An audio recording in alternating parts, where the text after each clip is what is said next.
Selamat pagi Mas Iwan. Pagi Mas, pagi. Waduh, udah semangat nih pagi-pagi. Iya, pagi ya. Apa yang biasanya dikerjakan kalau untuk kegiatan menjelang produksi ini? Ya, kita ngecek bahan baku Mas. Kekeringannya sama keutuhannya Mas.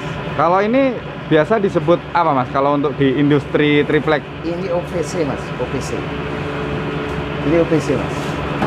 Oke, kalau kemarin saya sempat juga ini main tempat ke Rotary, terus kemudian sempat ngobrol-ngobrol. Nah, ternyata saya ketemu lagi dengan barangnya ini. Nah, ini yang namanya barang OPC ya, Mas.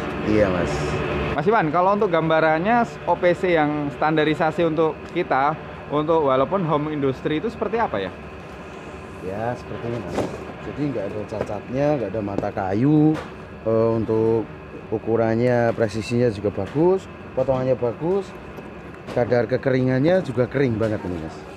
Tapi Mas Iwan, kalau untuk yang kita kan menerima perharinya itu hampir berapa kalau untuk standar kebutuhan untuk home industry kita?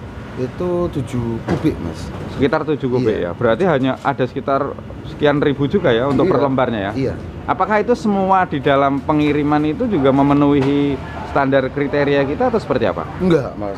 Ya ada yang seperti ini. Seperti ini nanti kita repair lagi Mas. Ini kita tambah. Oh, kalau ini tidak memenuhi ya Mas? Tidak. Ya, Nah, yang nggak memenuhi yang seperti ini Mas. seperti ini apakah juga mempengaruhi misalnya nanti di produksinya? Iya Mas, mempengaruhi kerataan lemnya Mas. Menyerap maksudnya? Iya. Menyerap. Iya. Oke. Berarti kalau yang seperti ini biasanya dikembalikan atau diproses kembali? Enggak, kita repair lagi Mas. Namanya repair. Oh, berarti di istilahnya di servis ya Mas Iya, ya? Untuk diservis. kemudian mendapatkan OPC yang utuh. OPC yang utuh ya benar. Kalau kemarin saya mendapat informasi itu sempat saya mampir itu ini bahan sengon ya Mas ya? Iya, ini sengon Mas.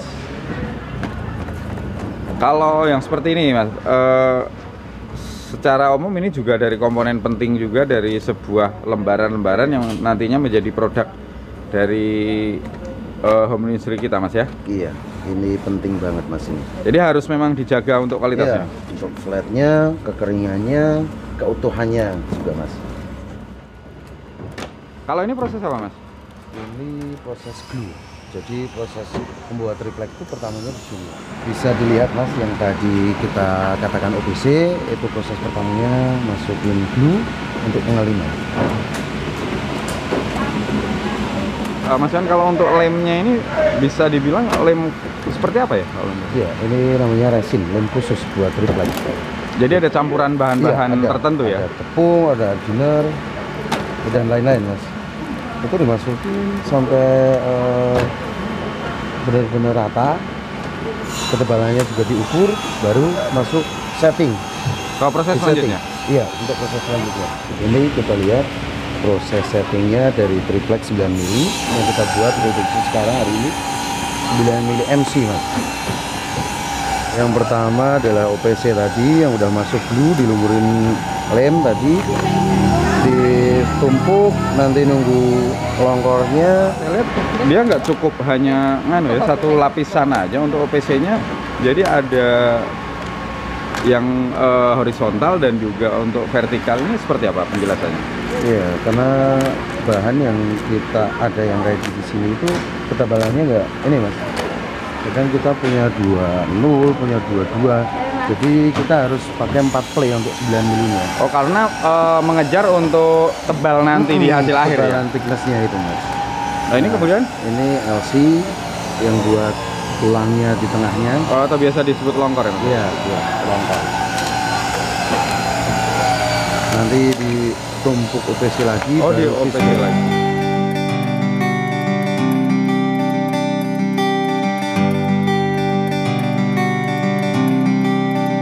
Prosesnya, oh ini saya tahu ini fishback ini ya? Iya, ini yang terakhir Mas. Ini yang terakhir, lapisan luar. Artinya sebagai cover ya? Iya, cover. Kalau untuk covernya ini bahan dari apa ini? Kalau ini saya lihat kan tidak bukan putih yang tebal itu ya? Oh, yang bahan crewing. Dia bisa pakai crewing sama meranti. Proses yang lapisan cover terakhir Mas ya? Iya, ini fishback namanya. Dan fish di belakang, di depan dan backnya di belakang. Jadi sama-sama merah dengan merah gitu Mas? Iya. Oke, saya mulai paham. Kita lanjut. Setelah setting tadi mencapai kan 2 meja, mencapai 25 nanti kita masukin di cool press. Cool press itu kapasitasnya 50. Jadi disebut cool press itu cuma untuk merekatkan atau istilahnya biar bondingnya jadi. Jadi belum dipanasin ya Mas? Belum, Ini kalau ini? belum. Hanya merekatkan dari Hanya merekatkan. komponen-komponen tadi? Iya, seperti ini. Jadi bisa dibilang setengah matang ya Mas? Setengah matang. Kemudian baru lari ke hot press. Hot press itu press. yang memakai sistem panas. Itu selama 8 menit untuk kita. Kita pakai untuk 7 layer. suhunya Mas atau untuk tingkat panasnya? Tingkat panasnya sama kita pakai 90. 90. Selama 8 menit? Selama 8 menit. Untuk tekanannya kita pakai tekanan 120. Oke. Satu kali proses selama 8 menit ini bisa dapat berapa lembar itu? Saya lihat agak numpuk-numpuk, saya agak kurang bisa menghitung ini. Jadi kita kan pakai 7 platen. Artinya gimana 7 platen? 7 platen ini 7 layer. Kolom gitu Mas? Iya, 7 kolong. Berarti kita cuma punya per 8 menitnya 7 triplek jadinya kita. 7 bahan triplek ya yang siap lempar. Selama 8 menit.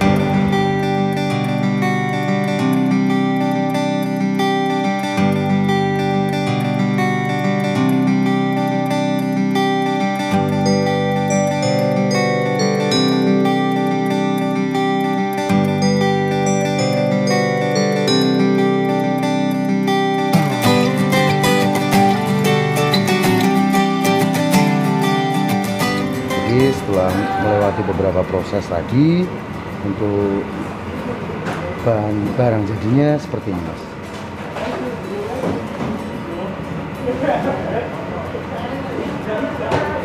Untuk ukuran berapa tadi Mas? 9 mili.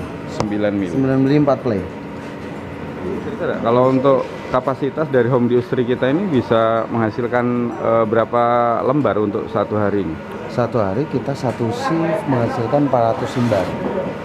2 shift kita dapat 800. Untuk 400 lembar itu hitungannya untuk hasil bersih Mas ya? Iya, Artinya kalau untuk yang nanti dipasarkan itu bisa setiap hari langsung diambil atau bagaimana? Bisa. Dan untuk sementara ini kita untuk menyuplai atau kita jualnya ke daerah mana? Kita larinya ke Jakarta, Jawa Timur, sama ke Medan, Mas. Oh, sudah sampai ke... Sudah sampai Medan. Maksudnya udah lintas pulau ya? Iya, sudah lintas pulau. Kemudian yang menarik, untuk bahan 8 mili ataupun 9 mili ini kan cukup populer di industri plywood. Rata-rata banyak pengusaha-pengusaha yang produksi hanya 8 dan 9 itu karena memang tingkat kebutuhan di Indonesia sangat tinggi, Mas? Iya. Tingkat kebutuhannya kalau untuk yang tebal sama yang tipis, kita katakan tipis itu dari 8 mili 9 mili. Kalau yang tebal 12 sampai 18 itu lebih banyak yang memakai 8 sama 9 mili. Biasanya untuk cor. Oh, untuk cor ini ya, untuk iya. proyek ya, Mas? Proyek. Bagaimana sih cara memilih triplek yang memang dia mempunyai kekuatan yang kita tahu kan ada yang sering dia patah dalam, itu apa disebut crack atau seperti apa, atau juga lapisannya itu harus seperti apa? Ya gampang Mas, diginiin aja Mas. Triplek itu kalau bagus dia nggak patah, dia nggak ada suaranya, itu gampang aja. Kalau milih triplek digituin aja Mas. Jadi lebih ketahuan dia ya kalau untuk berapa kali ini. Kalau dari visualnya udah kelihatan. Kalau dia crack, kalau dia gembung, kalau dia nggak kenceng gitu udah kelihatan. Di ukuran Mas, contoh ini untuk yang cutting fresh kita ini seperti apa? Untuk ya yang penting melihat triplek itu presisi, potongannya rapi, ininya rata, flat, walaupun nggak sanding, tapi kita memakai full OPC itu semuanya jadi kontak fit sama kontak back itu bisa rata semua. Sekarang kan kita sudah ada di tahun 2021. Pandangan dan harapan di tahun ini seperti apa sih? Untuk pandangannya 2021 ini lebih baik dari kemarin tahun 2020. Untuk harapannya ya semoga pandemi ini cepat berlalu, perekonomian Indonesia segera pulih. Jadi nanti efeknya, imbasnya ke semua teman-teman produksi home industry khususnya triplek ini bisa lancar ke depannya. Oke Mas, terima kasih atas informasi yang sangat berharga. Saya dari Plywood Channel mengucapkan semoga sukses terus untuk Mas Iwan ke depannya. Sama-sama Mas, sama-sama. Terima kasih. Semangat Mas. Semangat.